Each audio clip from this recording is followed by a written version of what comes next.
pencet ini. Bukan ada orang iya. Itu aja pakaian. Itu.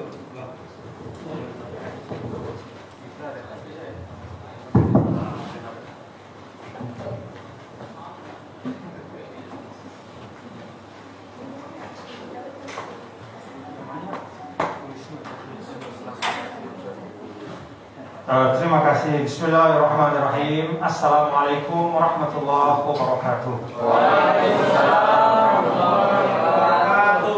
Alhamdulillahirabbil alamin wassalatu wassalamu ala asyrafil mursalin wa ala alihi wa sahbihi ajma'in amma ba'd.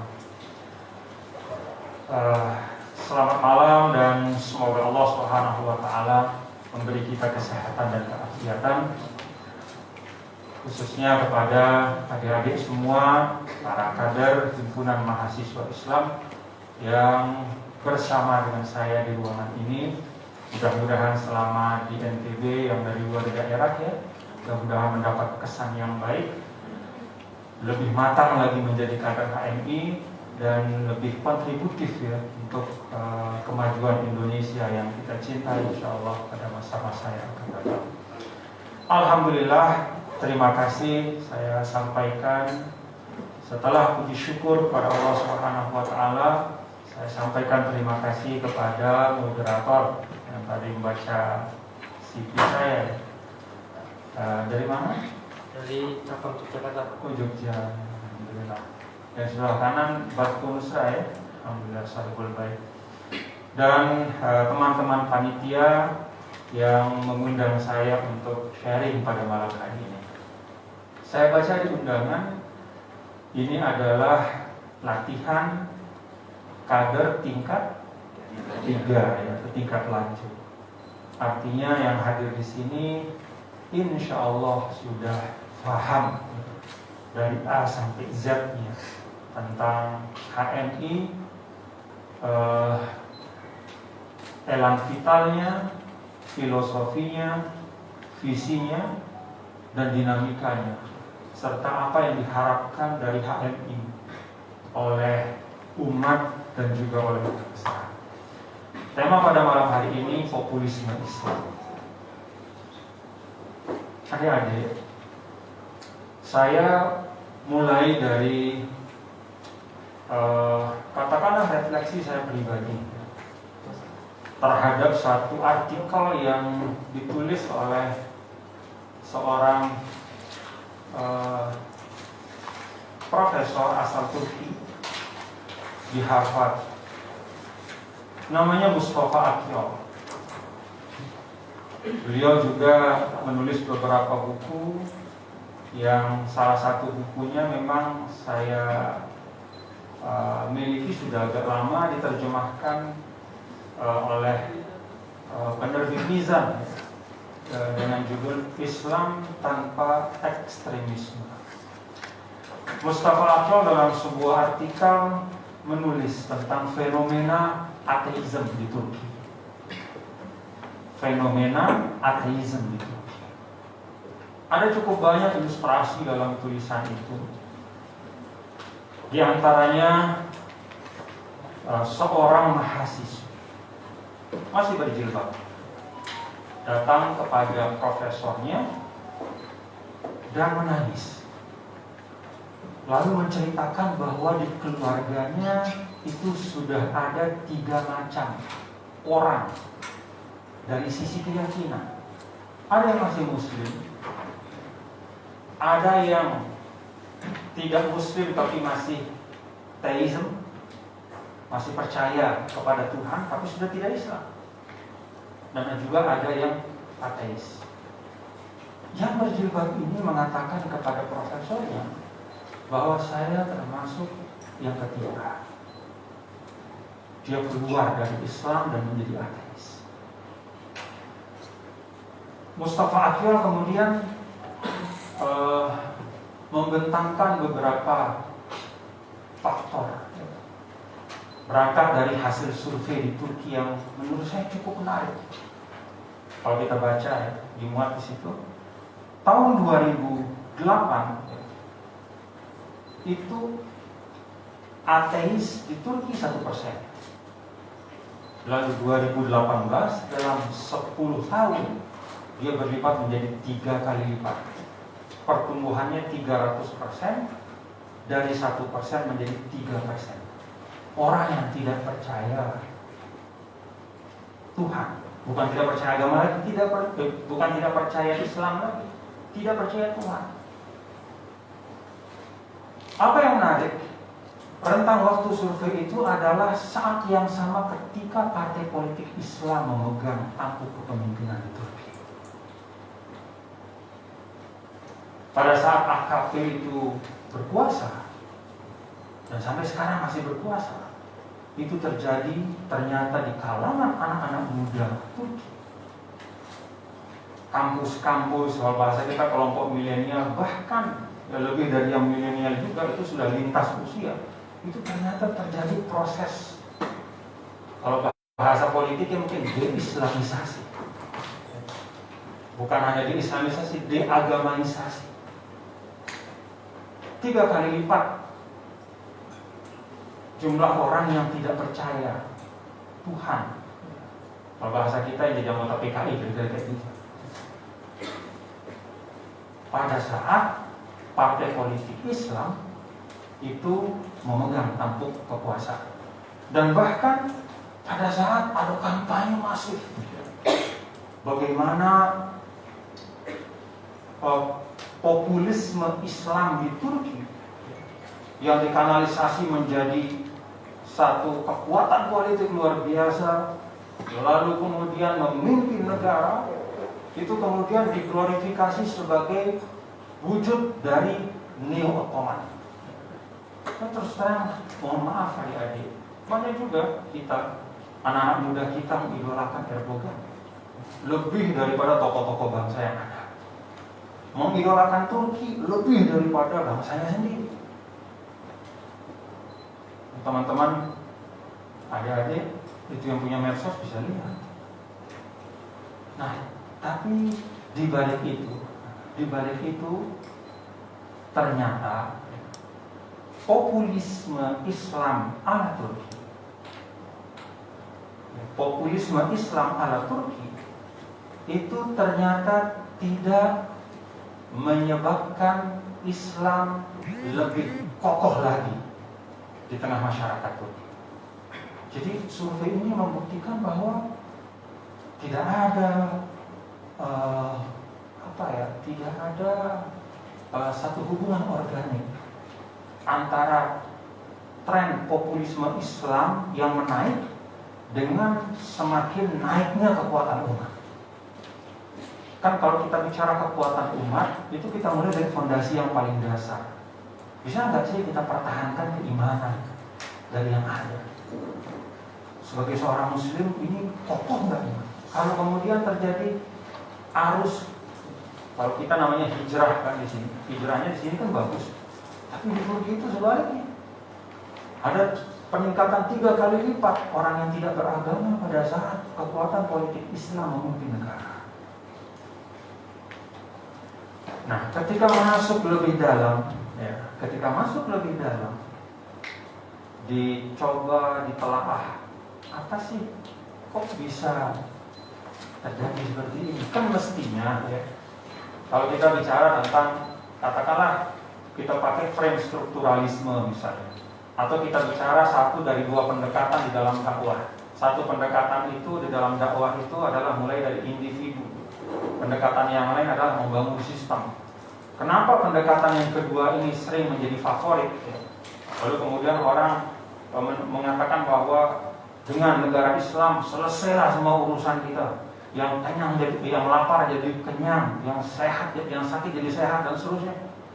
Karena memang dianggap bahwa dengan adanya suprastruktur negara, itu kemudian dia akan menarik semua umat menjadi umat yang maju. Nah, tapi ternyata kasus Turki kan tidak kayak gitu.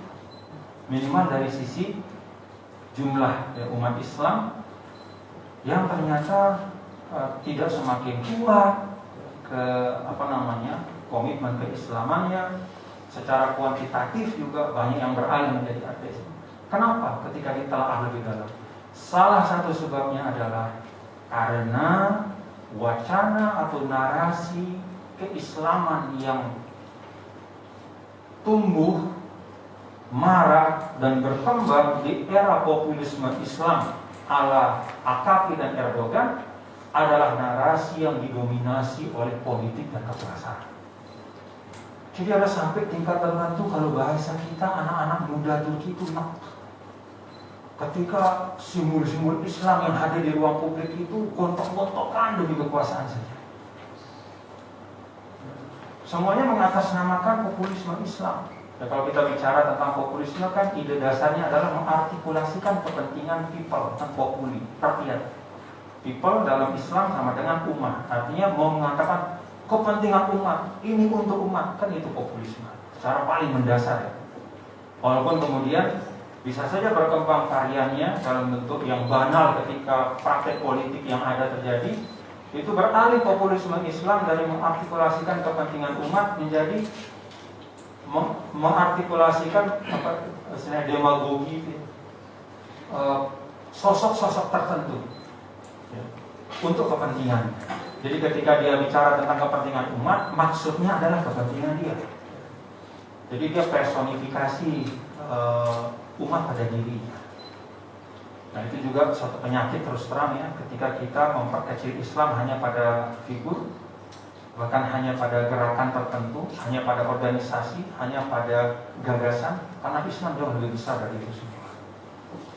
Nah, ketika populisme Islam itu kemudian narasi yang muncul, yang mengapung di ruang publik, di media, di di baik media resmi maupun di media sosial, gontok-gontokan antara tokoh-tokoh umat sendiri. Kemudian ketika bicaranya adalah bicara kekuasaan, pragmatis, siapa dapat apa. Tidak ada bicara tentang surah Al-Ma'un misalnya. Jadi populisme Islam itu tinggal cangkangnya saja, tapi isinya itu kesedot semuanya. Jadi kosong melompong, yang terisi hanya kepentingan elektoral saja. Nah, contoh dari Turki ini menurut saya penting ya untuk kita berdiam sejenak gitu. Ya, waqfah, kalau kata orang Arab itu waqfah ta'ammuliyah. Jadi di tengah semangat kita, kemudian dinamika yang kita ciptakan ya, gerakan-gerakan, kita harus ada waktu untuk selalu berdiam sejenak gitu, untuk mengecek narasi Islam di ruang publik itu benar enggak narasi itu membawa kemaslahatan untuk Islam. Benar enggak narasi yang, coba sekarang narasi yang ada apa? Ketika bicara tentang populisme Islam di Indonesia misalnya ya, kita loncat ke Indonesia, apa yang Anda saksikan? Apa yang disuarakan coba? Oleh misalnya kita bicara beberapa tokoh-tokoh yang sangat vokal. Misalnya nih ya, misalnya kita bicara tentang anti Cina. Jadi itu dijadikan sebagai narasi pengikat. Yang namanya populisme itu kan titik lemahnya itu selalu adalah dia terdiri dari elemen-elemen yang sangat cair, yang mudah pisah, sehingga perlu narasi ya, pengikat. Sayangnya narasi pengikat kita itu seringkali bicara atas nama populisme Islam, tapi narasi kita jauh dengan kaidah Islam. Sejak kapan Islam bicara tentang etnis? Anda bisa jumpai dalam Al-Quran misalnya. Islam bicara tentang warna kulit, bicara tentang mata sipit atau mata belok, nggak ada. Kan itu sudah dipotong habis ya, ketika Hajatul Wada dijelaskan oleh Rasulullah SAW. Dan kaidah kita kan di ta'aruf. Jadi Islam itu sudah selesai dengan warna kulit, suku, bangsa, ras. Jadi ketika populisme Islam itu isinya adalah anti Cina ya, sebagai etnis, itu menurut saya bagian dari, kalau kita biarkan, akan membuat orang bertanya-tanya tentang kebenaran Islam. Karena kan berislam itu adalah sesederhana siapa guru Anda. Jadi ketika kita sebagai katakanlah corong-corong dari kepentingan umat, tapi isu narasi yang kita pakai itu suatu isu yang bertentangan dengan kaidah Islam yang paling mendasar, maka nanti akan berbalik kepada kredibilitas Islam sendiri sebagai ajaran yang sempurna dari Allah Subhanahu wa Ta'ala. Itu yang Nabi SAW sering sampaikan kan ya. Bagian dari kalau kita tarik populisme Islam ini misalnya ke masa Rasul SAW kan. Ketika mulai awal berkembangnya Islam, lalu disiarkanlah Islam itu, disebarkan, dibangunlah konstelasi gagasan ya, bahwa Islam adalah harapan kita di tengah-tengah orang Arab yang tidak punya harapan sama sekali. Nabi SAW sangat hati-hati di dalam mengingatkan bagaimana membangun narasi. Jadi kata Rasulullah SAW, ma'anta bimuhadithin qawman bihadithin la tablughu uquluhum illa kana li ba'dihim fitnah. Engkau kalau menyampaikan sesuatu yang tidak sesuai, tidak dapat diterima oleh akal kolektif yang hidup di tempat itu, maka menjadi fitnah.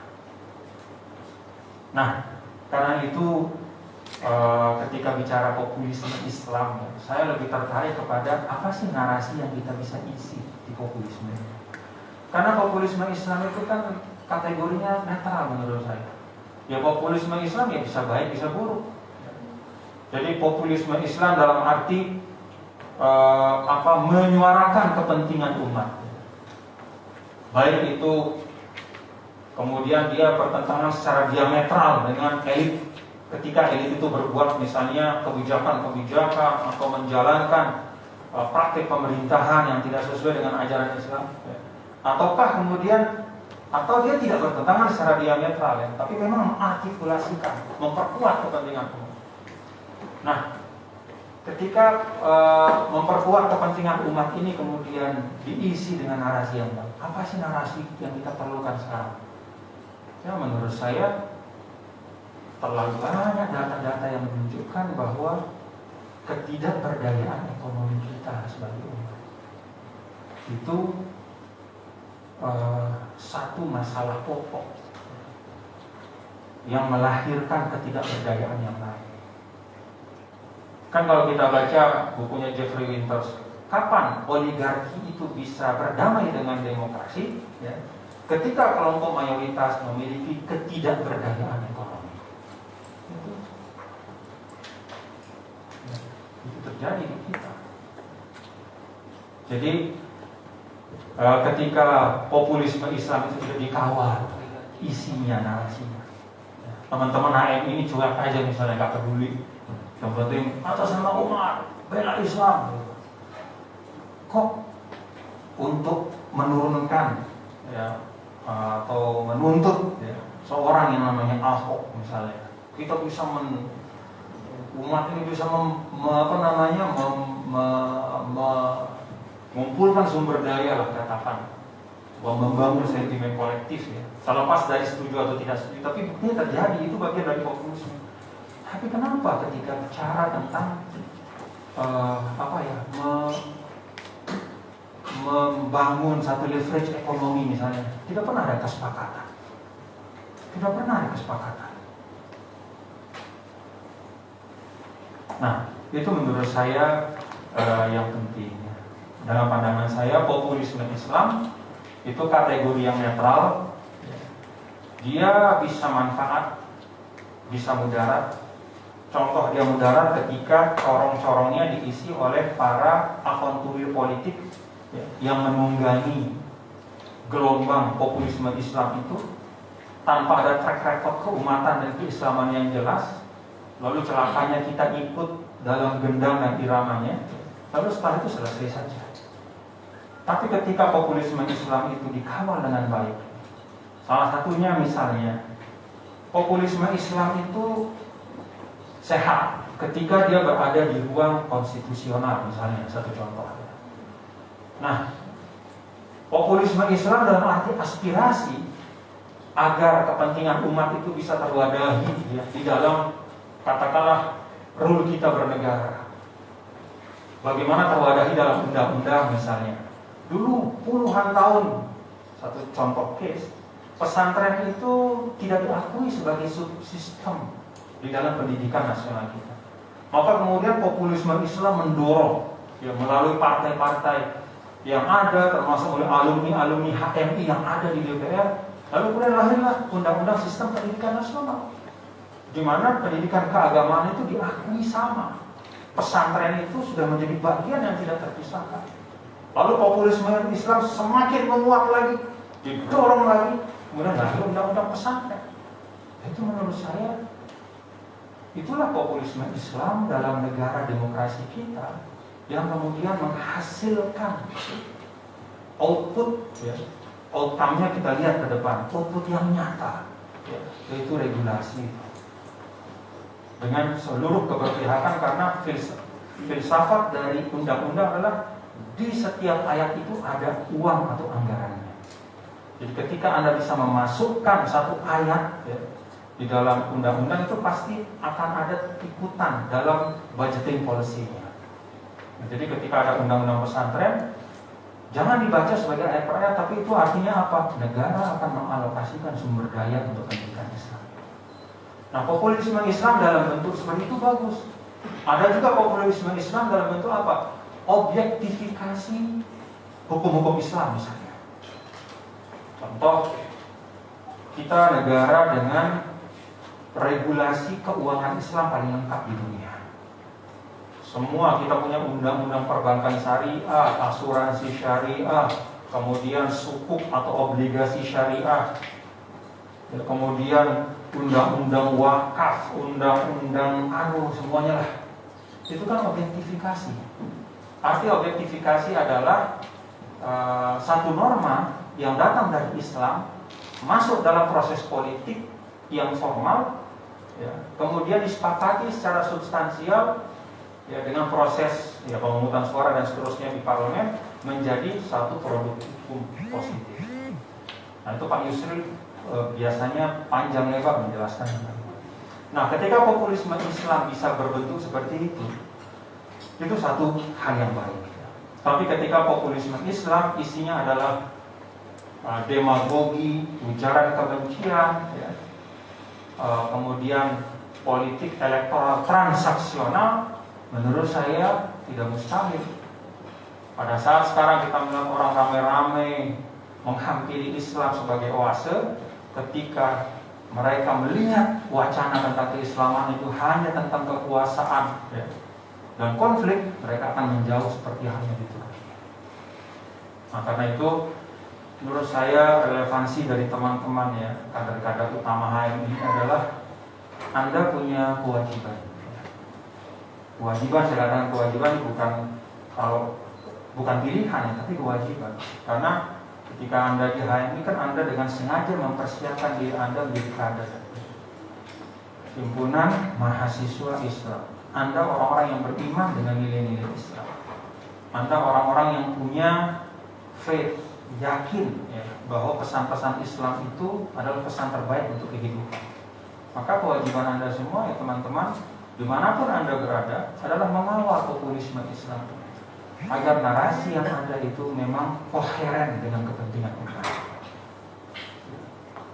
Ya, mohon maaf, pelajaran dari kontestasi demokrasi kita kan minimal 2 kali yang terakhir itu kan menunjukkan bahwa populisme Islam itu dibajak. Dalam bahasa saya, mungkin banyak yang setuju. Dibajak. Artinya dibajak apa? Tiba-tiba satu tokoh tertentu ditahbiskan sebagai representasi Islam, padahal tidak punya track record keislaman, tidak kenal, tidak paham. Lalu setelah selesai, ya kemudian selesai saja. Tapi dalam proses dari mulai sampai selesai itu social cost dan umat cost. Umat cost artinya cost yang ditanggung oleh umat itu besar sekali. Dalam bentuk apa? Segregasi sosial, ya. putusnya silaturahim, kemudian rusaknya ruang publik, penuhnya dengan ujaran kebencian, dan semuanya dengan atas nama Islam. Terima kasih. Assalamualaikum warahmatullahi wabarakatuh.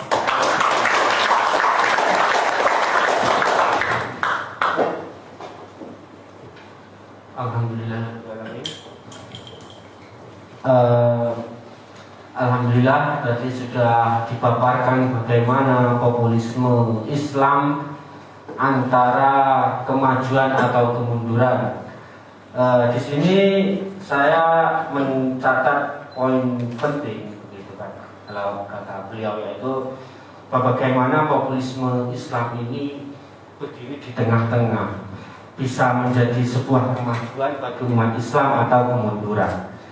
Di sini indikator bagaimana populisme Islam itu menjadi sebuah kemudorotan atau sebuah kemunduran, yaitu di mana adanya yang menunggangi populisme Islam tersebut tanpa track record yang jelas.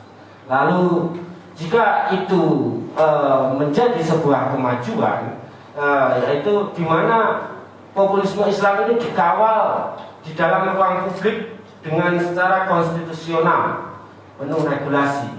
Nah, harapan beliau bagi kita semua, bagi para kader HMI, yaitu di mana kita dimanapun, kapanpun, sesempat apapun, pasti saya rasa pasti teman-teman harus mempunyai nalar kritis, di mana kita harus mengawal populisme Islam itu dimanapun berada agar sesuai dengan rule of model gitu. Nah, mari kita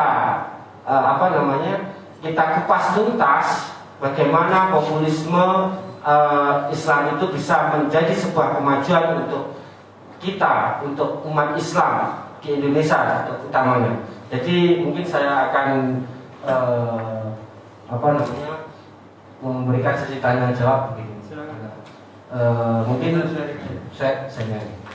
saya kasih 5 orang untuk bertanya ya, nanti kita akan dialog saja. Mungkin siapa ya?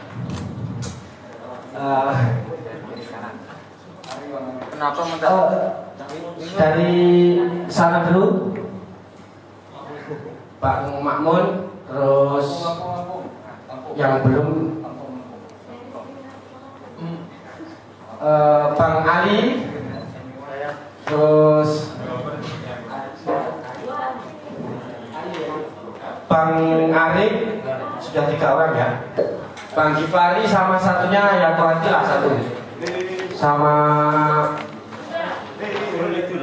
Mbak siapa namanya, Mbak Purnama, Mas Dimas, Pak Sista. Ya, langsung saja ya, saya berikan ini untuk bertanya.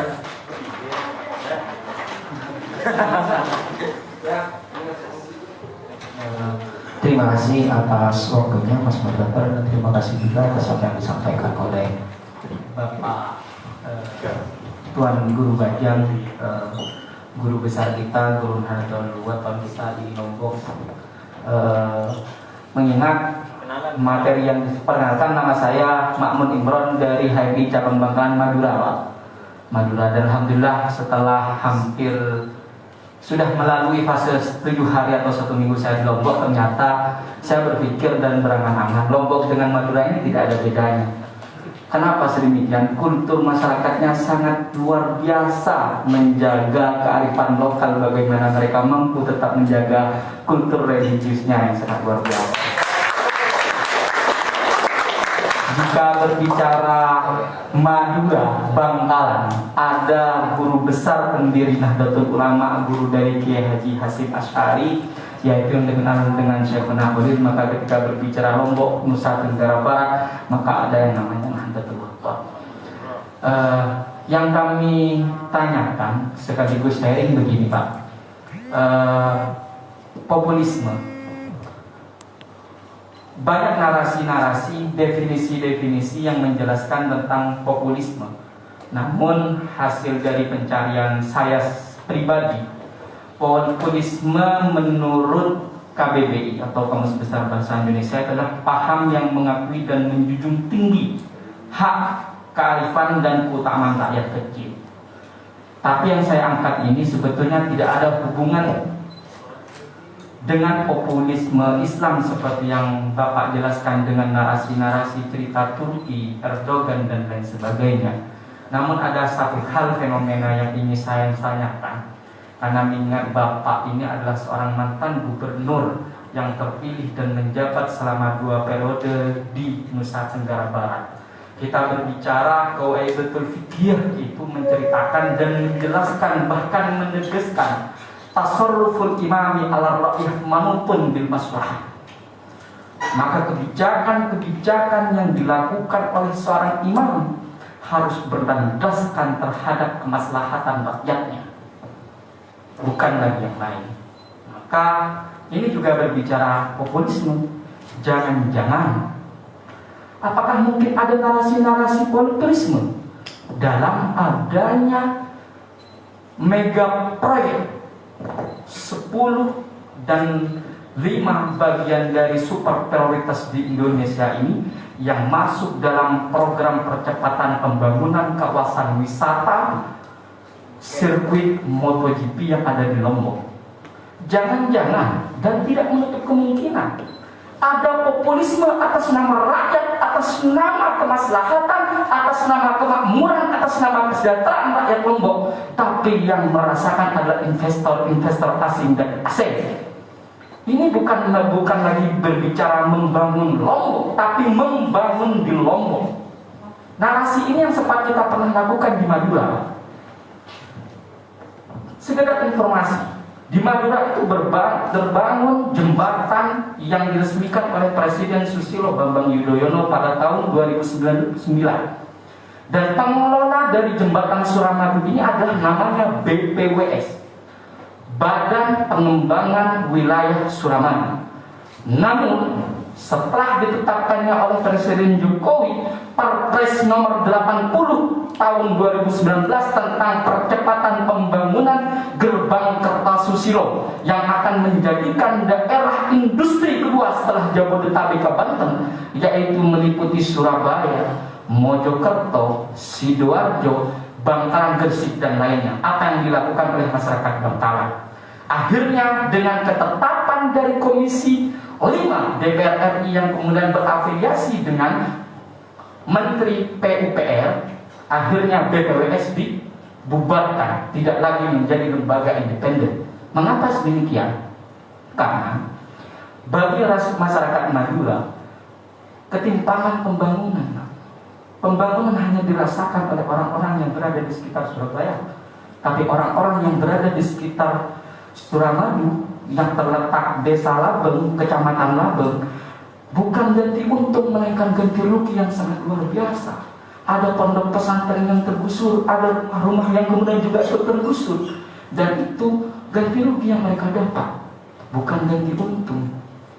Kami tidak ingin kemudian, tidak menutup kemungkinan, jangan sampai semakin cepat, semakin mulus, semakin modernnya jalan dari kota, dari pusat menembus ke daerahmu yang mengatasnamakan percepatan, mengatasnamakan pembangunan, itu tidak mungkin melainkan untuk mempermudah akses orang-orang luar merebut harta kekayaan sumber daya alam daerah teman-teman.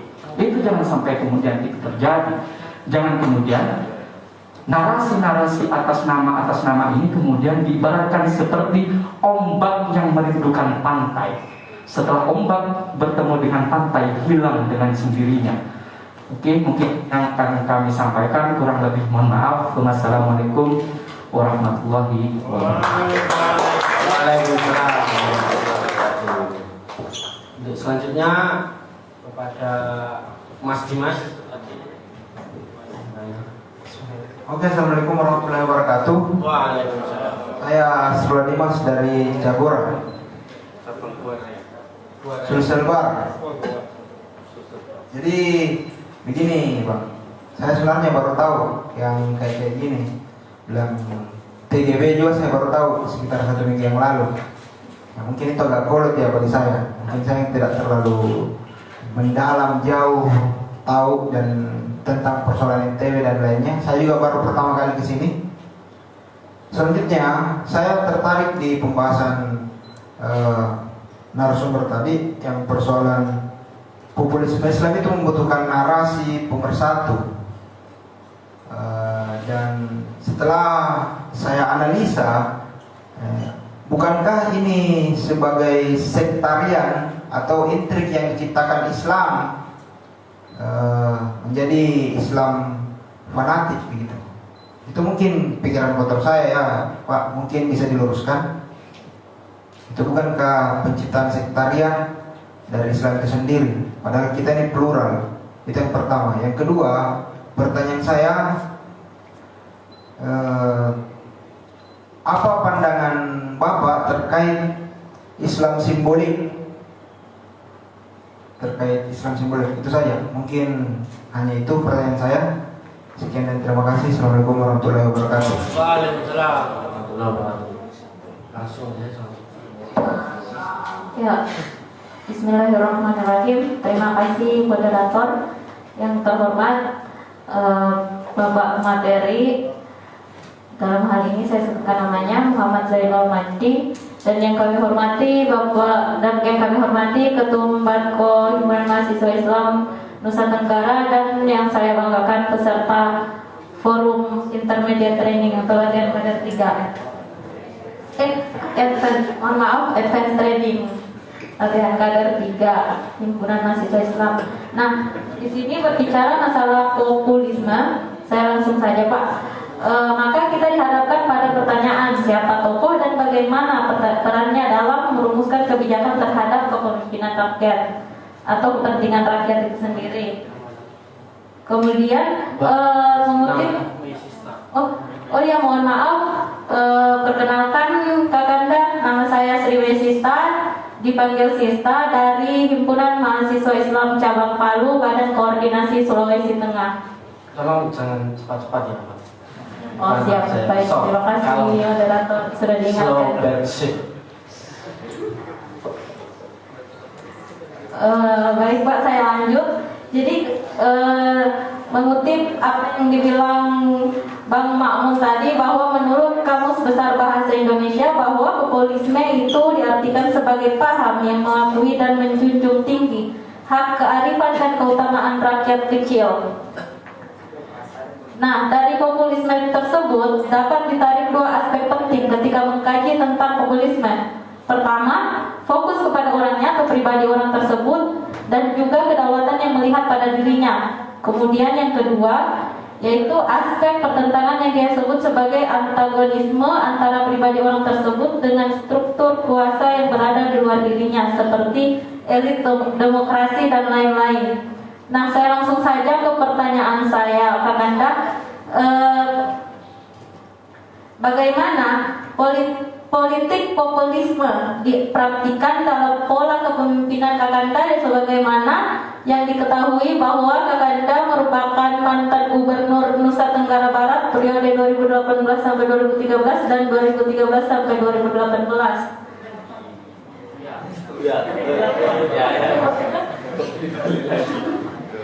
Ya, mohon maaf saya lagi, berarti Gubernur Nusa Tenggara Barat periode 2008 sampai 2013 dan 2013 sampai 2018, seperti itu Kakanda. Jadi saya itu tadi untuk pertanyaan saya yang pertama. Kemudian pertanyaan saya yang kedua, sama halnya, tapi ini langsung ke kepemimpinan Bapak sebagai pimpinan Nahdlatul Ulama.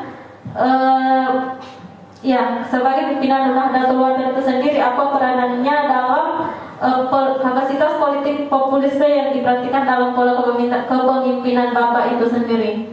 Ya, mungkin itu saja. Terima kasih. Billahi taufiq wal hidayah. Wassalamualaikum warahmatullahi wabarakatuh. Langsung saja ke pertanyaannya ya, biar tidak muluk-muluk.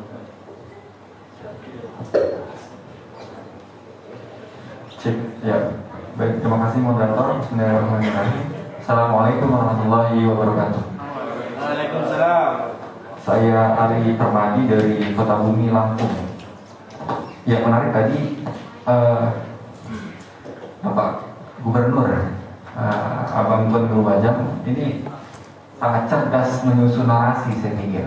Jadi menggunakan suatu filosofi atau jurnal dari mana, dari Turki, ya, sehingga dengan pesan yang mau disampaikan bahwa seolah-olah Bapak ingin mengatakan bahwa populisme Islam itu negatif. Oke, saya akan berangkat dari narasi populisme Islam itu justru sebenarnya sebagai kekuatan yang ada di Indonesia. Pertama, harus kita setujui bahwa Islam sebagai agama dominasi. Oke, kita tidak akan membicarakan perbedaan agama, tetapi Islam sebagai dominasi. Dan hukum dari demokrasi itu sendiri bahwa mana yang paling banyak itu pemenangnya. Bukan juga Islam itu menyengsarakan umat-umat yang berbeda pandangan, tidak. Pembicaraan itu sudah selesai pada Al-Kafirun. Artinya, saya melihat di sini, oke, tadi dijelaskan juga ada, betul. Bapak juga menjelaskan tadi sebenarnya tidak negatif ketika ada suatu kepentingan dari Islam yang memang kepentingannya benar-benar untuk umat. Yang ditakutkan adalah ketika populisme Islam dinarasikan kepentingan untuk umat, tetapi faktanya itu justru kepentingan pribadi. Nah, betul, ini betul yang memang salah. Tetapi ini bukan yang harus disalahkan adalah bukan tokoh Islamnya, tetapi orangnya.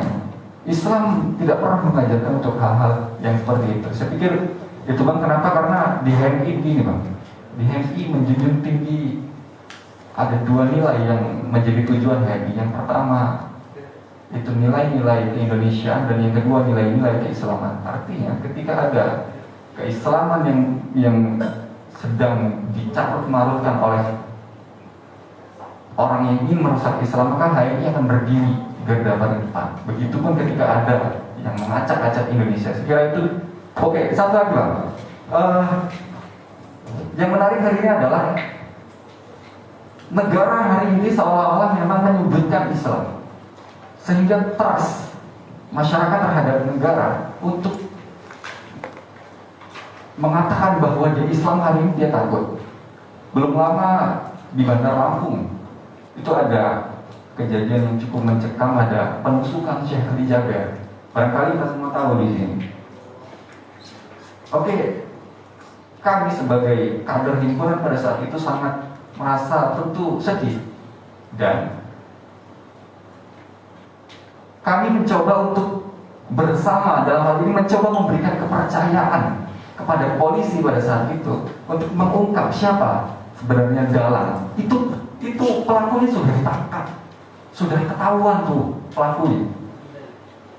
Tapi yang lucunya kembali adalah hasil dari pemeriksaan itu dinyatakan gila. Jadi seolah-olah ada hal yang ingin ditutupi. Tidak lama lagi setelah itu ada stadion yang terbakar. Kemudian setelah stadion ada rumah sakit yang terbakar. Seolah-olah ada suatu desain yang ingin mencoba menutupi tragedi penusukan itu. Saya kira itu bang, bila taufiq wal hidayah yakin usah sampai. Wassalamualaikum warahmatullahi wabarakatuh. Waalaikumsalam warahmatullahi wabarakatuh. Selanjutnya, masih dua lagi lah. Dua lagi. Siapa disebut kan? Mas Ali Sama Mas Arif sama Mas Gifari. Ya tapi langsung tanya ya. Bismillahirrahmanirrahim. Assalamualaikum warahmatullahi wabarakatuh.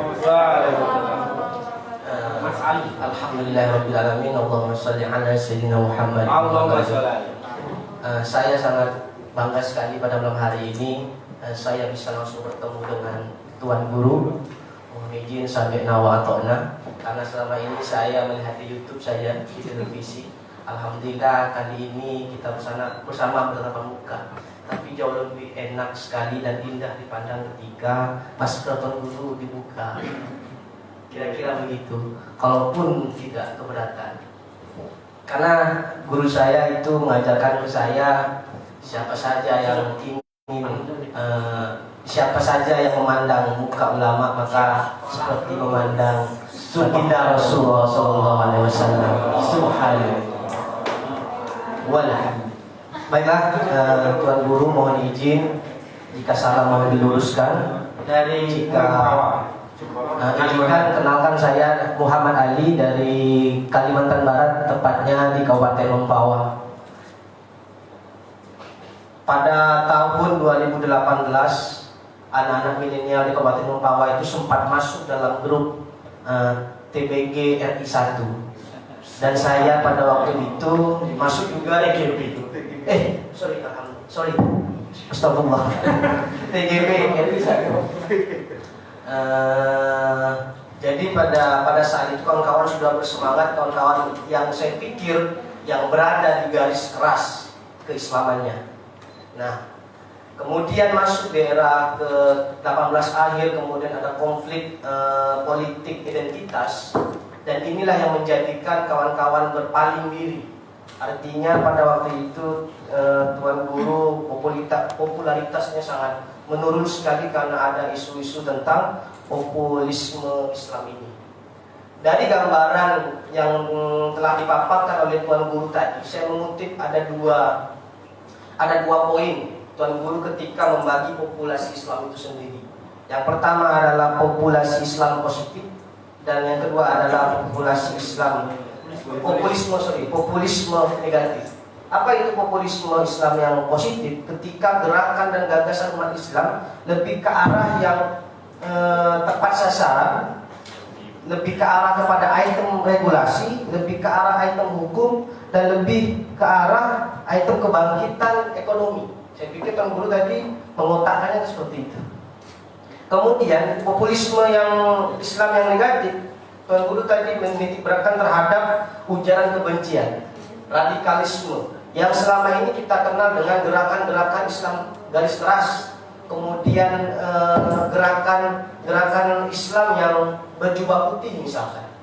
Nah, yang ingin saya katakan di sini adalah populisme Islam itu, kalau menurut literatur yang saya baca, adalah gagasan yang mengakomodir gagasan umat Islam. Itu yang saya pahami. Lalu kenapa ada gerakan yang ujaran kebencian, radikalisme yang kemudian dituntutkan dan diucapkan kepada segelintir orang? Itu dikarenakan gerakan mereka tidak diakomodir oleh pemerintah. Coba misalkan Islam ini kan kolektif kolegial, ya kan?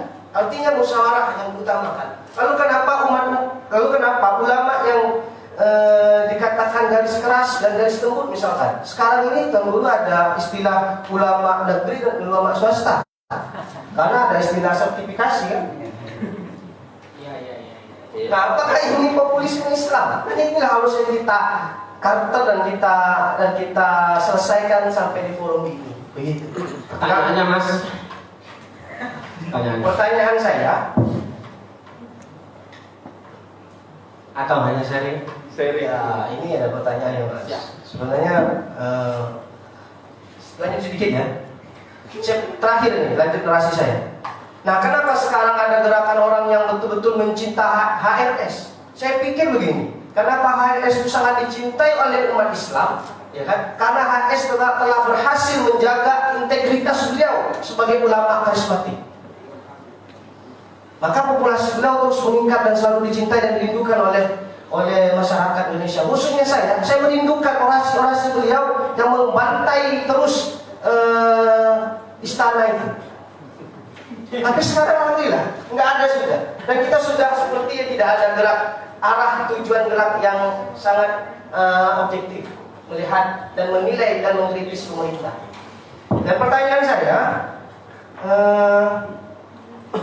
bagaimana ini kaum milenial, khususnya HMI, kader umat dan kader bangsa yang fokus terhadap kepentingan keumatan kebangsaan, agar menjadikan narasi populisme Islam ini lebih ke arah positif yang tadi sudah dikotakkan oleh Tuan Guru kita bersama tadi. Terima kasih. Billahi taufiq hidayah. Allahumma waffiq lakum. Assalamualaikum warahmatullahi wabarakatuh. Waalaikumsalam warahmatullahi wabarakatuh. Selanjutnya Mas Arif Syada. Baik, terima kasih yang terhormat, yang kita muliakan ada Kakanda Tuan Guru Bajar Muhammad Jainul Majdi. Saya Arif Bang dari cabang Mataram, Batkol Nusa Tenggara. Ini menarik yang disampaikan tadi, berangkat dari pembelajaran di Turki, itu yang disampaikan Abang tadi. Jadi ternyata sentimen politik di Islam di Turki, kenapa sampai ada yang ateis, ya kan? Ada kemunduran karena sentimen politik Islam, sentimen agama itu yang diutarakan oleh Kakanda tadi. Kalau saya reflektif atau kita membaca Indonesia, ya, Indonesia dibagi menjadi dua kelompok atau yang terbesar yang saya gambarkan, ada kelompok NU, ada kelompok Muhammadiyah. Kelompok ini juga dibagi menjadi dua, klasifikasinya ada modernis, juga ada abangan, atau Islam Nusantara, atau juga Islam modernis. Jadi berangkat dari itu, saya tadi itu sepertinya sama pertanyaan kita, karena cuman kalau kita berangkat dari sentimen abangan, sentimen santri, jadi terkadang juga saya berpikir, oh ini yang buat Islam itu tidak maju.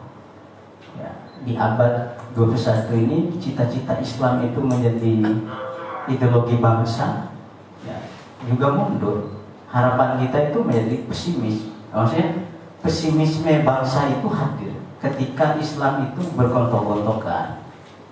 Atau contoh tadi yang disampaikan oleh rekan saya,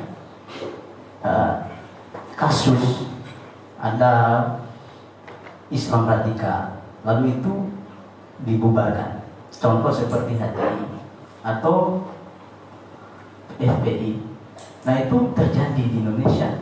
Gelombang inilah yang membuat populisme Islam itu tidak maju-maju. Nah itu kira-kira seperti apa tanggapan Kakanda yang mulia Tuan Guru.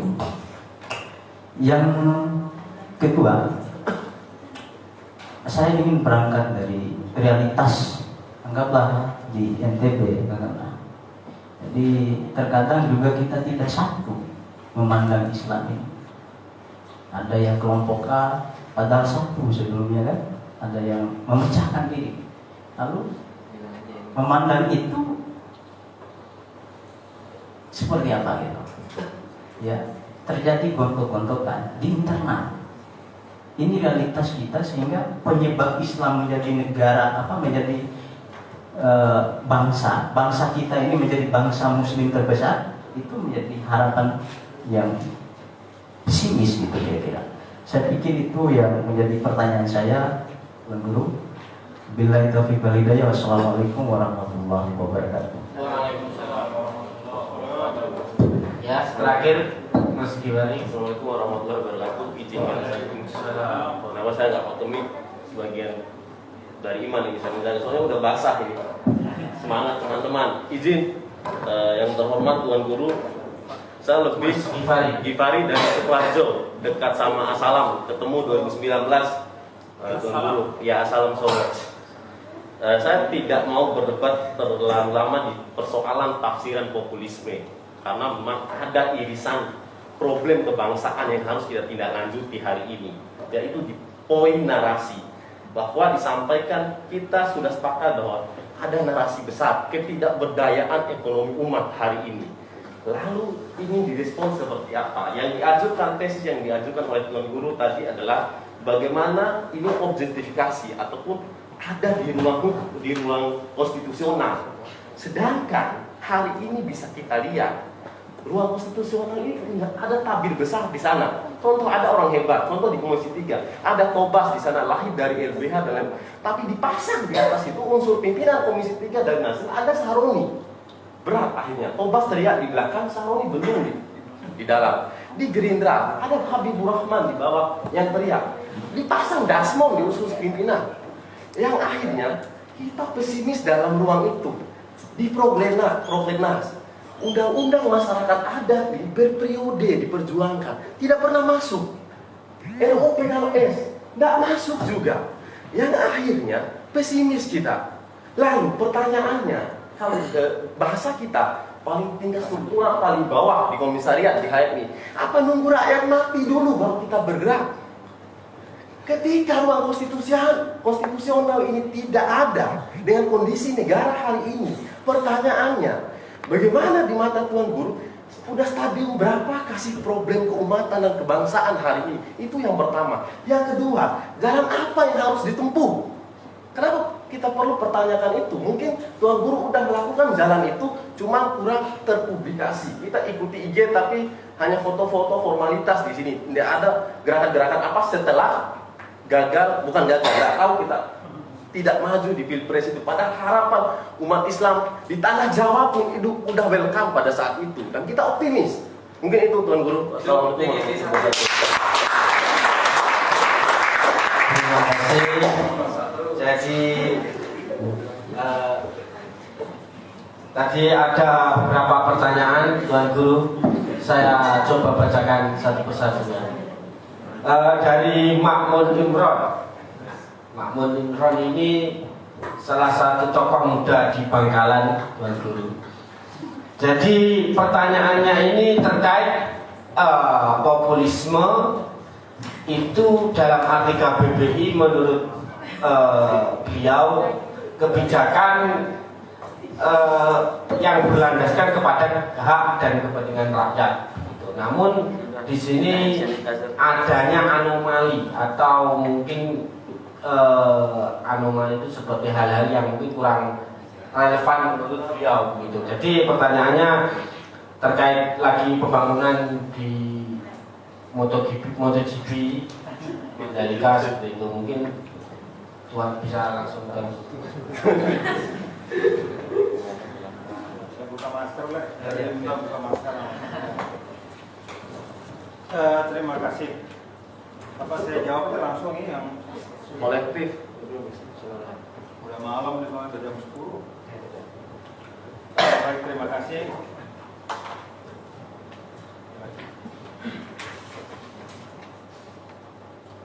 Mati dulu itu begini. Jangan basah semua. Anunya aja, apa kainnya itu dipindah, kainnya dipindah. Udah mati nih. Udah mati. Hidupkan lagi kan bisa. Kayaknya pindah. Ganti kain ya. Ya inilah COVID-19 masa kita ganti kain. Baik, terima kasih. Pertama, Mahmud, terima kasih. Mahmud tadi menyampaikan sesuatu yang juga menjadi concern dari kita semua. Memang satu catatan saya, ya saya juga pernah sampaikan ke Gubernur Lemhanas dulu sempat diundang. Kebetulan pada saat masih berkhidmat sebagai Gubernur NTB, saya menyampaikan satu pandangan bahwa di dalam perumusan kebijakan ekonomi, saya berharap agar variabel kohesivitas sosial itu dipertimbangkan. Contohnya begini, NTB pada saat saya berkhidmat sebagai gubernur itu mencatatkan pertumbuhan ekonomi yang tinggi sekali. Lalu saya tertarik melihat di balik angka itu. Jadi statistik menunjuk misalnya di periode tertentu 6%, misalnya jauh di atas rata-rata nasional. Nah, saya minta untuk dikaji data itu. Ternyata pertumbuhan ekonomi itu tidak mesti serta-merta berkorelasi dengan pemerataan pertumbuhan ekonomi. Yang terjadi pada waktu itu adalah teman-teman para bupati wali kota itu mengopral izin untuk pendirian minimarket. Jadi di kecamatan, bahkan di kelurahan dan bahkan ada di beberapa desa itu minimarket berjamur. Apa yang terjadi dengan menjamurnya minimarket? Masyarakat kita melihat minimarket itu kan senang. lampunya terang, pakai AC, beda dengan pasar tradisional. Akhirnya mereka meninggalkan pedagang-pedagang yang biasa mereka membeli dari pedagang itu, lalu beralih ke minimarket. Yang terjadi apa? Uang masyarakat di sana ya tersedot. Secara pertumbuhan ekonomi dia terjadi, kan ada konsumsi rumah tangga di situ. Keluar uang. Bahkan bisa jadi ketika minimarket baru dibuat di suatu tempat, itu konsumsi masyarakat meningkat, membeli yang tidak diperlukan tapi yang hanya yang diinginkan, yang tidak diperlukan tapi diinginkan gitu. Karena tertarik ya, ada tempat bangku yang nyaman. Nah akhirnya apa? Di desa-desa itu penyangga kohesivitas sosial. Dalam arti kalau kita bicara kohesivitas sosial kan institusinya di tingkat desa itu kan namanya masjid, namanya majelis ta'lim, namanya pengajian-pengajian. Itulah tempat orang ketemu setiap saat, tempat orang bersilaturahim. Jadi tidak mungkin ada orang masuk di desa itu ya, yang tidak dikenal. Ya, karena semua menjadi bagian dari komunitas pengajian, kemudian acara-acara keagamaan.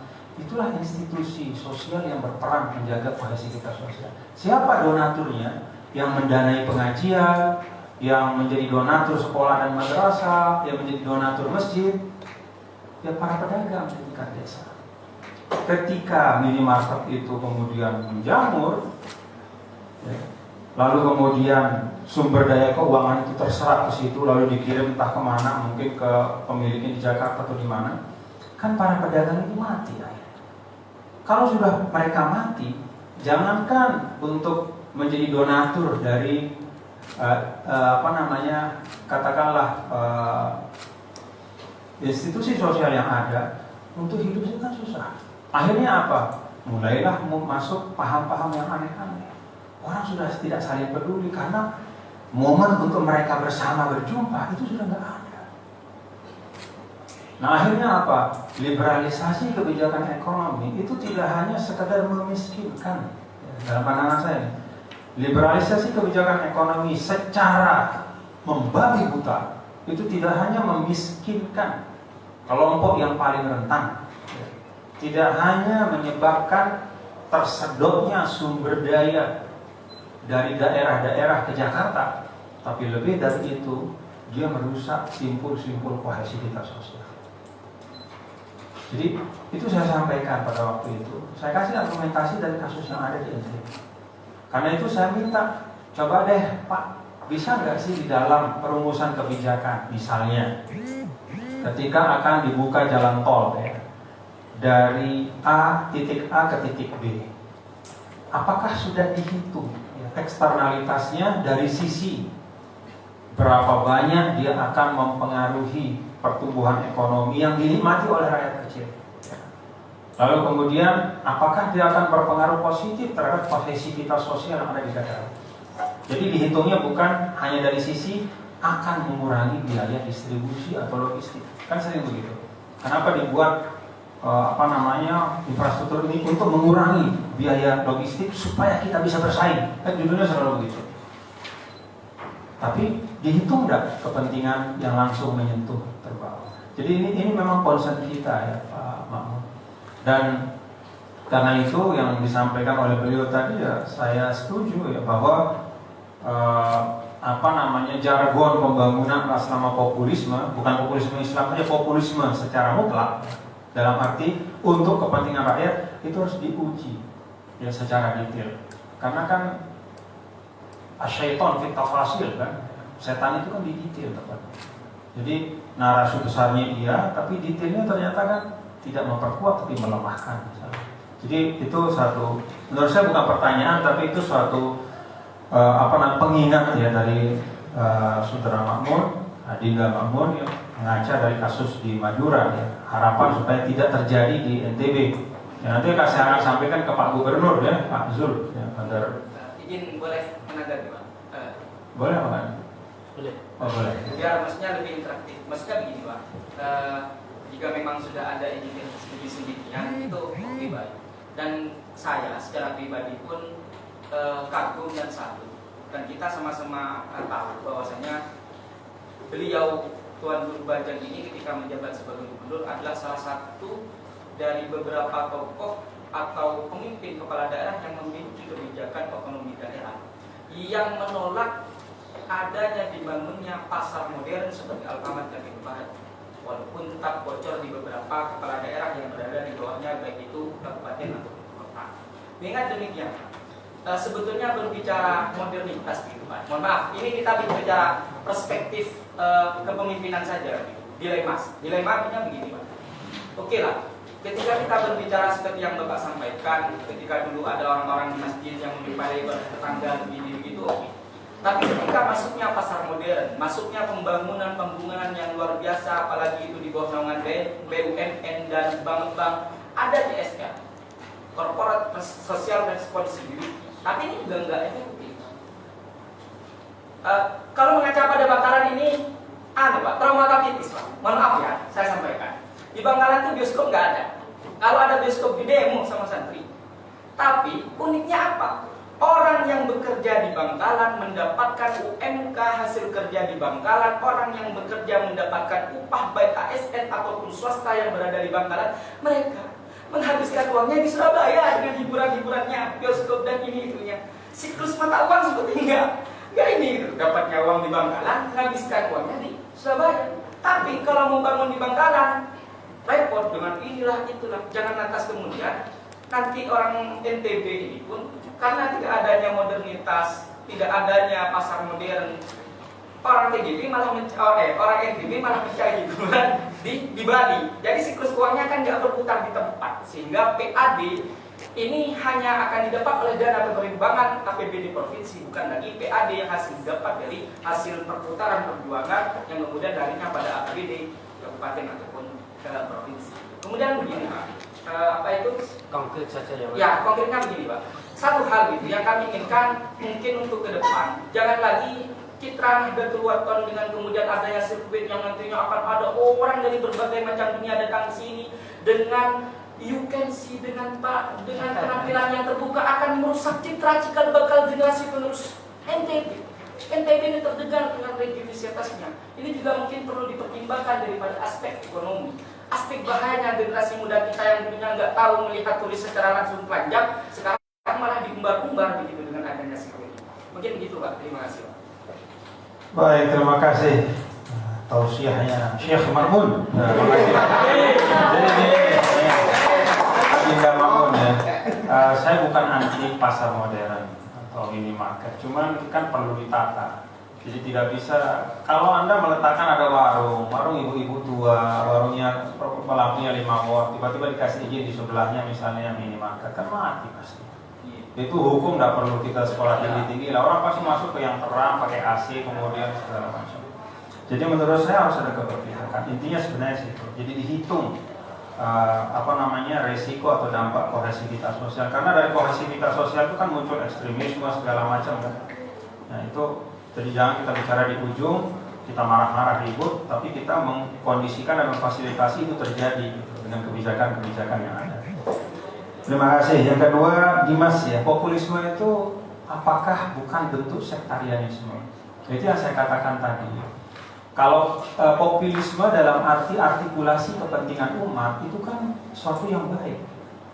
Jadi kepentingan umat Islam ya, sebagai warga negara ya, yang jumlahnya banyak di Indonesia itu memiliki ekspektasi tertentu, harapan tertentu. Nah, kemudian ada aktor-aktor politik yang mengartikulasikan itu saya baik saja. Tapi bisa jadi jatuh kepada sektarianisme kalau kemudian anti dialog, kalau kemudian menafikan yang lain. Kan populisme Islam bisa berarti positif ya. Seperti tadi misalnya ketika masuk ke dalam ruang-ruang yang kita ciptakan dengan sengaja di dalam proses demokrasi. Kan ruang itu luas sekali sebenarnya. Ada ruang struktural yang namanya negara dengan semua atributnya, ada ruang civil society juga sebenarnya gitu. Yang itu juga punya ruang yang sangat luas ya. Belum lagi kita bicara ruang ketiga yang diciptakan oleh para entrepreneur baru dalam masa 4.0 atau 5.0 yang para entrepreneur baru ini bisa punya hak veto dalam tanda kutip ya terhadap kebijakan yang kadang-kadang bisa lebih kuat ya daripada aktor resmi negara. Jadi pengusaha itu dia bisa punya hak veto yang luar biasa ya, kepada para penentu kebijakan ketika dia merasakan bahwa satu rencana kebijakan itu mempengaruhi masa depan bisnisnya misalnya. Dengan semua cara, dengan jejaring dia bisa mempengaruhi. Jadi kalau kita bicara tentang populisme itu sebenarnya kan bicara tentang ide dan gagasan ya. Dari umat, dari masyarakat itu bagus-bagus saja. Cuma tidak bagus kalau menjadi sektarianisme jadi ya tidak boleh anti dialog. Proses populisme Islam dimanapun, mulai dari awal dulu syariat Islam kan tidak menutup diri. Jadi sebenarnya populisme Islam kita di Indonesia ini populisme yang positif ya. Dan mulainya pun dari titik yang benar. Syarikat dagang Islam. Karena memang itu menjadi concern. Dan kapan kemudian populisme itu bergeser ya? Orang katanya kan pasca reformasi. Kita sudah tidak tertarik bicara ekonomi, kita hanya tertarik untuk bicara langsung tentang kekuasaan, tentang tampuk kepemimpinan, kekuasaan politik. Ya. Jadi akhirnya populisme kita memang narasinya adalah narasi politik saja, narasi ekonominya tersingkir, narasi sosial budayanya tersingkir, apalagi narasi filsafat ya, yang jauh lebih berat dari itu. Nah menurut saya tugas kita ya tadi itu ya, bagaimana memastikan populisme itu tidak jatuh pada sektarianisme. Islam simbolik juga sama saja sebenarnya. Islam dalam keyakinan saya adalah agama yang tidak mempertentangkan antara simbol dan substansi. Di dalam substansi ada simbol, di dalam simbol juga ada substansi. Sholat itu substansi apa simbol? Dua-duanya. Tidak ada orang bisa mengatakan saya sudah melaksanakan substansi sholat dengan dia diam gitu kan. Sholat saya sudah sholat, substansinya sudah. Saya tidak perlu simbol-simbol ruku sujud. Islam itu tidak. Jilbab itu simbol apa substansi? Dua-duanya. Jadi di dalam Islam itu banyak hal yang harus kita pahami memang secara utuh. Dan karena itu kita penting sekali membaca Islam secara sungguh-sungguh dan belajar juga secara sungguh-sungguh. Kemudian yang ketiga Adinda Sri Mesista ya dari Palu. Nah ini gimana sih populisme Islam dalam praktek kepemimpinan di NTB? Saya ingin katakan di sini dan terus terang, saya adalah pemimpin yang dipilih oleh masyarakat ya, dalam konteks juga populisme Islam. Dulu sebelum saya, kan saya ini tuan guru ya. Tuan guru itu lahir sebagai satu bentuk katakanlah struktur sosial ya, yang lahir pasca struktur yang struktur feodal yang ada ya. Dulu itu pembagian masyarakat di NTB ini mengikuti Raden, kemudian paling bawah itu namanya Jajar Karang yang terpengaruh dengan Bali karena kita 170 tahun Lombok itu di bawah Bali. Jadi strukturnya itu berlapis, bertingkat-tingkat. Maka ketika tuan guru itu datang, dia menawarkan mobilitas vertikal. Artinya apa? Kalau dalam sistem lama yang namanya Jajar Karang, sehebat apapun, sepintar apapun, gak bakal jadi bangsawan, gak bakal jadi rakyat. Tapi dengan struktur tuan guru, rakyat biasa pun bisa jadi tuan guru. Jadi ini satu struktur baru yang lahir dalam abad 18-19 di NTB. Nah, ini mempengaruhi struktur sosial yang ada. Lalu kemudian tumbuhlah kepemimpinan informal yang dipimpin oleh tuan guru. Formalnya gubernur. Nah di Lombok ini tuan guru itu nggak bisa jadi gubernur gitu, nggak akan mungkin lah. Nah ketika populisme Islam itu mulai naik, masyarakat ingin ya, kira-kira gini konstruksinya secara sederhana. Selama ini sistem struktur tuan guru ini memungkinkan kita untuk mobilitas vertikal, siapapun bisa jadi tuan guru. Nah yuk kita bereksperimen, kita menjadikan tuan guru jadi gubernur, kira-kira gitu.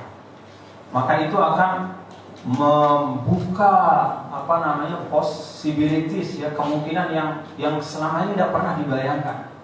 Karena sebelumnya gubernur di NTB ini selalu militer ya. Kemudian dari politisi yang pokoknya kawakan yang benar-benar, tapi dari gubernur itu nggak pernah ada. Maka populisme Islam itu melahirkan saya sebagai gubernur pertama yang dipilih langsung di NTB. Jadi, nah ketika saya sudah menjadi gubernur, ya, bagian dari populisme Islam, katakan populisme umat di sini, maka saya kan punya tanggung jawab. Apa sih yang mesti saya isi dengan kepemimpinan saya? Nah, saya memilih secara sadar. Ya. Kan ada dua pilihan. Kalau saya mau populer tetap ya dengan cara yang shortcut gitu, ya saya akan buat perda-perda syariah banyak-banyak yang sifatnya itu ritual dan hal-hal yang sifatnya formalisme tadi. Misalnya kalau azan wajib berhenti, kalau begini harus kalau azan tutup toko segala macam. Yang hal-hal yang terkait dengan penguatan ritual ubudiyah. Kalau shortcut ya jangan begitu. Sebagaimana cukup banyak pemimpin daerah itu menggunakan populisme Islam untuk melahirkan kebijakan yang membuatnya tetap dipandang ya. Wah, ini dia cinta Islam karena dia keluarkan kewajiban kalau azan toko harus tutup. Saya tidak. Saya memilih jalan kedua. Saya memilih jalan kedua yaitu dengan mencari ya, dari Islam sumber inspirasi yang sangat luas. Apa sih kebijakan-kebijakan yang saya bisa hadirkan di ruang publik yang manfaatnya tidak hanya untuk umat Islam, tapi untuk semua orang yang ada di NTB. Sehingga istilah Islam rahmatan lil alamin itu bisa terwujud. Maka saya masuk ke dalam pariwisata. Dulu sempat ketika saya pertama kali memimpin di NTB, ya, mohon maaf, ada beberapa tokoh agama mengatakan keras sama saya, Tuan Guru, Anda sudah jadi gubernur nih. Kami minta tutup NTB ini dari orang non-muslim. Tutup sarana-sarana wisata, tutup Gili Trawangan. Jangan ada orang telanjang-telanjang di sana Gili Trawangan. Tutup pantai-pantai, itu maksiat semua. Kalau enggak nanti diazab depan Allah. Kalau saya mau, misalnya kita pakai shortcut gitu, oh iya deh, keluarkan kebijakan yang menyenangkan masyarakat. Tapi apa iya itu masalah Islam? Kalau kita lihat bagaimana segmen masyarakat NTB yang bergantung pada pariwisata, maka seharusnya kalau kita mengatakan Islam adalah solusi ya, dalam kehidupan, kita harus bisa memformulasi kebijakan yang membuka ruang ekonomi tapi sekaligus mempromosikan nilai-nilai Islam. Maka saya bangunlah apa yang disebut dengan Muslim Friendly Tourism. Kamilah di Lombok ini yang pertama kali yang istilahnya macam-macam, ada wisata halal, Muslim Friendly Tourism, atau wisata syariah apa. Tidak ada yang berani, takut dikecam, ya, takut dianggap membangun sektor. Tapi saya tidak khawatir itu dianggap sebagai sektarianisme, karena bagi saya itu ini adalah upaya untuk menjadikan pariwisata itu lebih membumi dan menjamin sustainabilitasnya.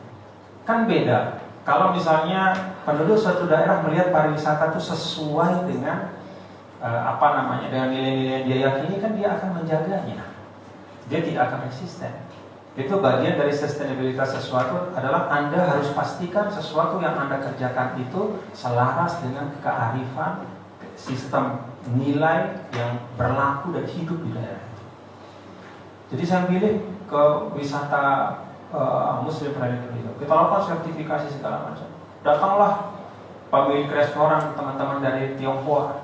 Tuan Guru mau bikin kami bangkrut ya? Buat apa ini sertifikasi wisata? Saya bilang enggak. Ikuti saja sertifikasi ini. Jadi kalau Anda ingin, dan insya Allah akan baik untuk semua, ikuti. Setahun kemudian mereka datang. Apa kata mereka? Terima kasih Tuan Guru, konsumen kami yang lama bertahan dan kami dapat segmen baru. Siapa itu? Ya para pelancong yang datang dari luar, kelompok menengah Islam mancanegara, yang ketika berwisata mereka ingin juga bisa berwisata dengan tetap menjaga makanan mereka, akomodasi mereka. Itu kan esensinya kan. Jadi Muslim Friendly Tourism itu pada amenities, hospitality, dan akomodasi. Nah itu yang saya. Kemudian yang kedua, Kita punya di sini bank daerah. Saya konversi menjadi bank syariah. Itulah bank daerah yang pertama dikonversi menjadi syariah di Indonesia yang sifatnya bukan mandatori. Sebelum kita itu ada Aceh, tapi Aceh itu mandatori karena konunnya yang mewajibkan. Tapi kalau kita di NTB tidak mandatori, tapi ini pilihan. Kenapa? Karena saya yakin bahwa sistem keuangan yang ada di perbankan syariah itu tidak kalah unggulnya. Bahkan dari beberapa sisi itu menawarkan ruang-ruang yang lebih baik dibanding dengan sistem yang konvensional. Jadi saya sengaja memilih itu. Jadi menghadirkan ke ruang publik bukan regulasi keislaman yang sifatnya ritual, yang kemanfaatannya hanya oleh umat. Menurut saya, kalau yang masalah ubudiyah itu ruangnya ruang sekolah, ruangnya ruang keluarga, bukan untuk dihadirkan di ruang publik sebagai satu kewajiban. Jadi kalau itu semua diambil alih oleh negara atau oleh daerah, maka tugas dari keluarga, institusi pendidikan. Nah, saya memilih kebijakan-kebijakan nilai-nilai Islam yang bisa dihadirkan, khususnya di dalam sektor ekonomi, yang kemanfaatannya untuk semua. Jadi itu bagian dari saya berusaha menjaga narasi populisme Islam itu di sini. Jadi meletakkannya ke tengah dengan berupaya untuk konsisten pada isu pemberdayaan ekonomi umat. Nah, kalau bicara umat ya kita semua di NTB gitu. Nah, kemudian yang keempat, nah ini saudara Adinda Ari Permadi. Sebenarnya saya tidak pernah memandang negatif populisme. Saya tidak memandang populisme Islam itu negatif. Insya Allah tidak ada terpersis sedikit pun. Ya. Saya mengatakan itu sesuatu yang baik dan bahkan secara kategoris dia netral. Nah, bergantung pada narasinya seperti apa. Nah, saya tadi menyebut ilustrasi Turki ya. Karena Turki itu agak unik memang dan kita punya bahan yang cukup gitu untuk melihat kok bisa terjadi kayak begini sih pada saat partai Islam memimpin, tapi ternyata yang keluar dari Islam makin banyak, berlipat 3 ya. Dibanding mohon maaf ketika misalnya Ataturk yang sangat sekuler dulu misalnya memimpin, tidak terjadi ateisme sebesar sekarang misalnya. Kan kita perlu bertanya juga. Artinya apa? Narasi yang disampaikan ke publik, ruang publik yang diisi itu adalah dengan hal-hal yang tidak menimbulkan kedamaian. Jadi anak-anak muda meninggalkan Islam sekarang apa? Ini apaan sih? Kok bicara tentang agama tapi isunya kebencian semua? Kok isunya tentang kekuasaan saja? Bukan ini yang saya cari. Yang ditinggalkan bukan politiknya, agamanya sekaligus yang ditinggalkan. Kita nggak mau seperti itu di Indonesia. Nah, karena itu menurut saya yang perlu kita jaga sekali lagi adalah isi ya, dari populisme Islam itu, dan itu adanya di mana? Adanya di parlemen. Jadi pesimis-pesimisnya kita ya, Gifari tadi, sepesimis-pesimisnya kita terhadap perilaku elit politik ya, khususnya di Jakarta misalnya, itu tidak boleh membuat kita putus asa. Karena sekali lagi kita memilih ya, secara sadar jalan ini. Ini jalan yang kalau dalam siasah syariah itu wilayahnya memang bukan al-haqqul mutlaq awil ghafilul mutlaq wa innamat tarjih bainal maslahah wal mafsadah. Enggak ada memang yang hitam putih. Karena itu kan politik itu dalam konstruksi berislam itu ruangnya bukan ruang akidah. Politik itu ruangnya ruang muamalah, bukan ruang akidah. Hanya orang Syiah yang menganggap politik itu ruang akidah. Cuma kita ini kadang-kadang aneh. Sama Syiah marahnya luar biasa. Tapi perilaku politik kita meletakkan politik itu seakan-akan lebih dari segalanya. Beda aspirasi politik langsung melontarkan kecaman, menuduh munafik segala macam. Padahal sekali lagi siasah laisat minal aqidah wa innama minal muamalah. Satu. Yang kedua, as-siyasah laisat minal usul wa innama minal furu'. Siasah atau politik itu bukan pokok agama, sehingga tidak bisa mengukur keislaman seseorang ya, hanya dari pilihan politiknya. Itu konvensi dalam Ahlus Sunnah. Ini perlu kita baca juga.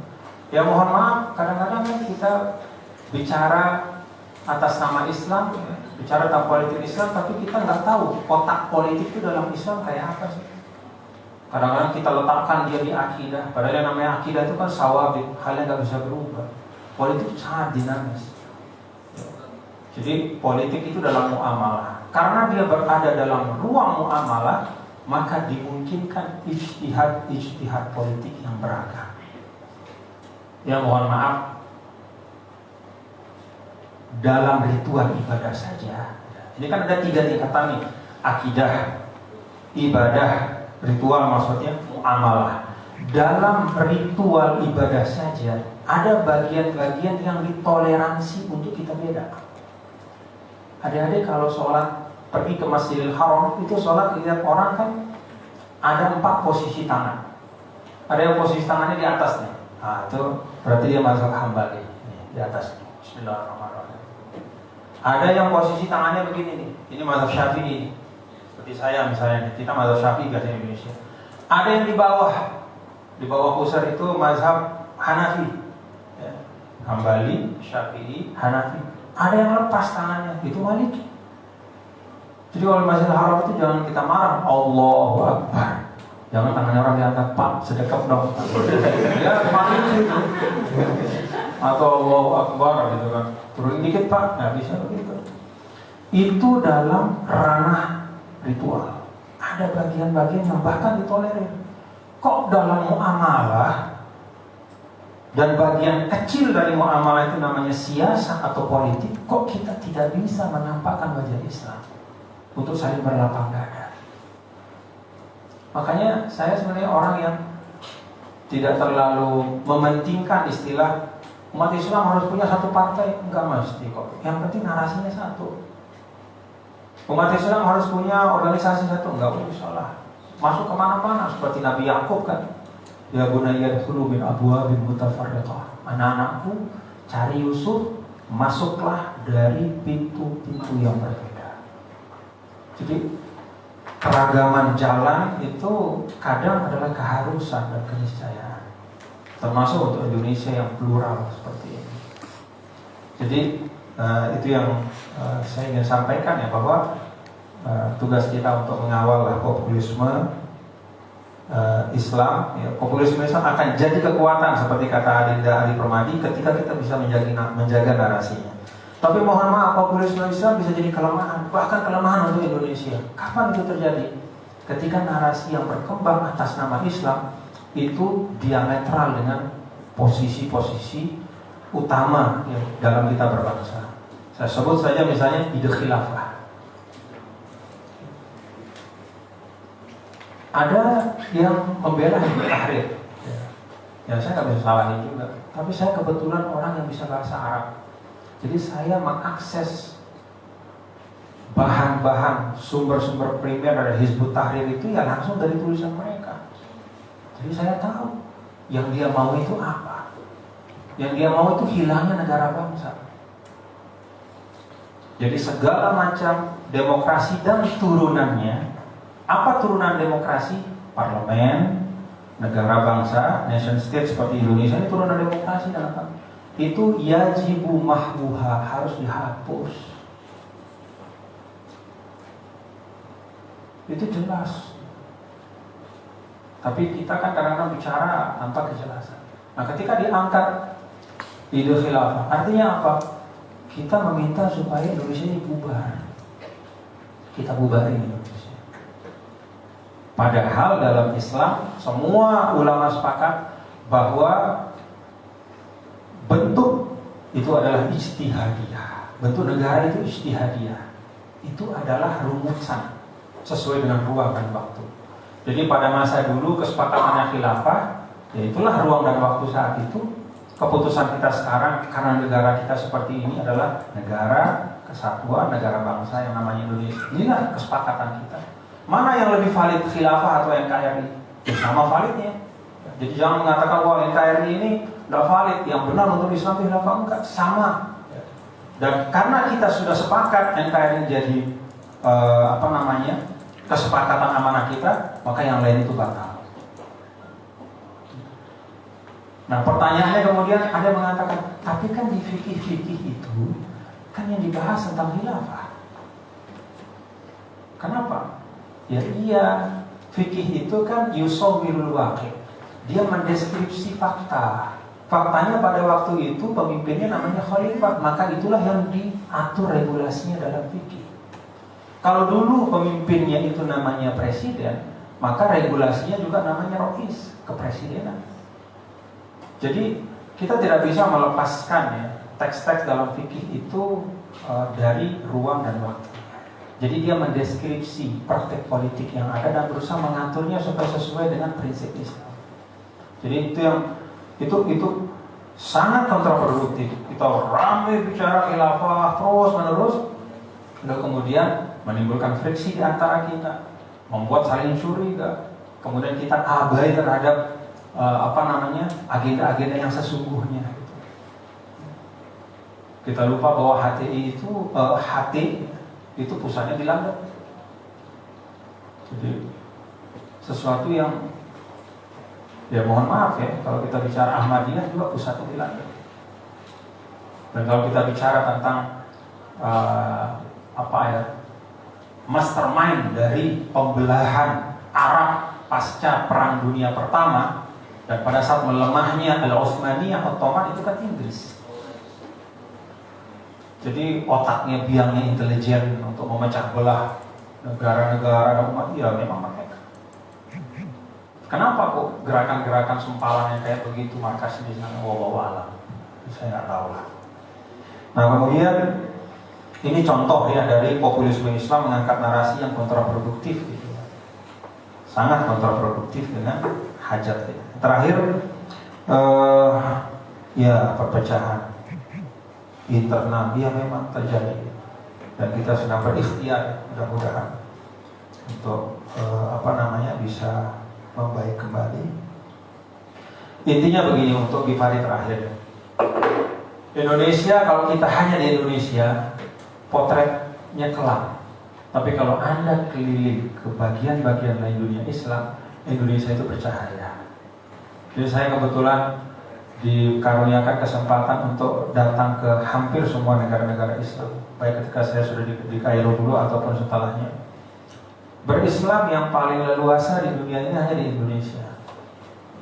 Bahkan dengan di Mesir pun jauh masih luas, baik itu dalam sisi pendidikan, sosial maupun gerakan. Di negara selain Indonesia, negara Islam selain Indonesia itu hampir tidak ada ormas Islam. Mereka bingung apa itu ormas Islam, hampir tidak ada. Karena selalu vis-a-vis dengan negara, diletakkan sebagai musuh negara. Kalau kita kan tidak, menjadi mitra di dalam membangun Indonesia. Jadi saya ingin sampaikan bahwa kita pakai helikopter view melihat Indonesia, ya. Kita naik ke atas sedikit untuk mengkomparasi dan melihat negara-negara lain. Insya Allah di situ kita akan banyak bersyukur. Terima kasih. Assalamualaikum warahmatullahi wabarakatuh.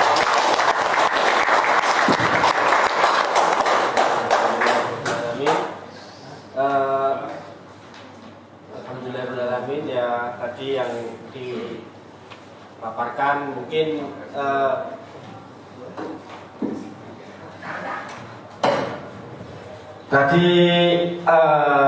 terkait bagaimana populisme Islam, yaitu tentang bagaimana beliau tadi sudah menceritakan ketika beliau memimpin, bagaimana program-program beliau, adanya salah satu tantangan yaitu terkait kohesivitas sosial, bagaimana harus dikurangi, yaitu kohesivitas sosial, bagaimana kerumunan-kerumunan yang terkait peran primordialisme dan lain-lain. Terus tentu saja ini menjadi tantangan kita bersama, bagaimana kita sebagai mahasiswa Islam terkait populisme Islam tersebut. Jadi saya waktu itu pertama kali melihat Tuan Guru ini di televisi ketika beliau tahun 2016 pernah mengkritik Jokowi. Saya sangat mengidolakan beliau sekali. Ketika itu beliau mengkritik Jokowi terkait beras bulog. Mengkritik Bulog. Mengkritik Bulog. Bulog di depan Pak Jokowi ya. Itu yang pertama kali saya tahu. Waktu itu saya langsung mengidolakan beliau ini. Sepertinya adalah calon presiden RI ke depan. Amin. Kita sama-sama mengakhiri. Lalu terkait bagaimana yang dipaparkan, saya mengingatkan saya tentang bagaimana kutipannya Cak Nun, yaitu terkait Tuhan yang tahu akidahmu, masyarakat hanya butuh akhlakmu. Mungkin itu saja pemaparan dari beliau. Semoga harapan beliau dan kita semua terkait Islam itu menjadi sebuah Islam yang sejuk, rahmatan lil alamin, dan mampu duduk di parlemen dan mampu mengakomodasi kepentingan umat Islam yang secara mayoritas sebagai penduduk paling besar di Indonesia. Itu saja dari moderator, kurang lebihnya mohon maaf. Assalamualaikum warahmatullahi wabarakatuh. Saya dari Jakarta. Terima kasih Ustaz Naif. Alhamdulillah. Foto bareng. Dua sesi saja, dua sesi. Biar tidak pernah luang ya. Dua sesi saja. Ini apa? Dua sesi ya. Dua sesi aja. Ini mah 3 sesi jadinya. Gantiannya kurang belakang. Ada yang bisa di belakang. Di belakang ke sana dikit, yang belakang sana. Simbolik. Enggak simbol. Tertib. Oke, sip. Tahan di depan aja, Pak. Tahan. Ya. 1, 2, 3. 1, 2, 3. 1, 2. Yakin usaha Jargon. Kita semua bilang yakin usaha sampai ya. Ada 3 faktor Islam. Yakin usaha sampai. Lanjut Tuan guru yang bilang lah. Sekali dong.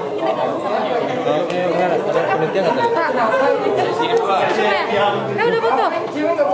Udah. Kita foto berdua nanti nih. Oh, siap. Boleh kita minta sama beliau? Satu dari siapa? Siap. Nanti fotokan aku ya.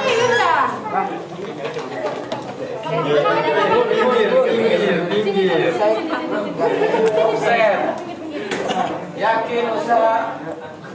Udah? 1, 2, 3. 1, 2, 3.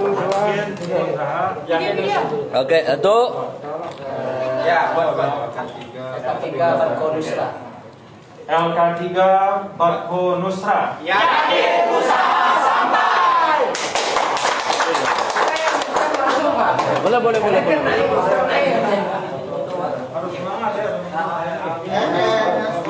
Terima kasih.